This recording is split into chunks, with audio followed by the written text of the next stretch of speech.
There's no such thing as a typical day during the vintage season. Okay. You hear the engine start, and when you know the wheels are turning and you know the fruit's coming off, that just gives you an extra kick. You can be exhausted and your eyes might be hanging out of your head, but as soon as that happens, you think, right, we're off.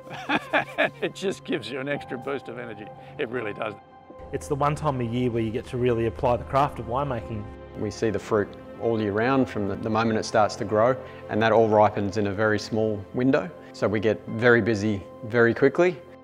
We're just picking 24 hours a day. You see it come off the vine, go into the winery, the sheer volume that comes in, the range of sub-regions, trying to get the timing of everything right. It really is a team effort, to sound cliche, but everyone has a role to play and we work together to make sure we can get the best fruit in and get the best wine out the other end. There's lots of different things that we have to make decisions about. Managing the conflicting priorities. One particular block of fruit may be ready at exactly the same time as another particular block of fruit. Which one gets the priority? And it can be heartbreaking sometimes. There's all sorts of challenges that we have to manage, knowing that it's going to get to the winery and be made into an exceptional wine. That keeps me passionate. 2023 vintage has been a very challenging year. We don't know what the vintage looks like until we are into it. Every vintage is different and every day is different.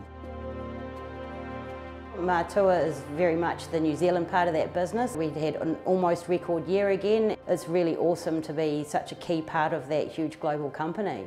And the weather hasn't been kind to us. Very windy, rainy, but we're on the back end of it now.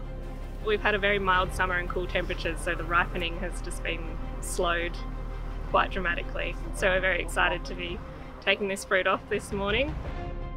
It's always a hard-working process. You're in each other's pockets for 6 days a week. It's really enjoyable working with your mates.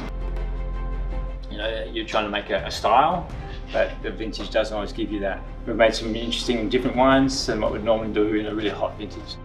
It's something that you can have a glass of on the weekend and know that I helped in making that the best it could be. The work that I know has gone into producing the fruit through the course of the year. The energy with which people go about their work, whether they be people driving a harvester, people like myself coordinating them and working with the winery, be it winemakers, senior managers, everyone is second to none. And that makes me really proud to work for Treasury Wine Estates.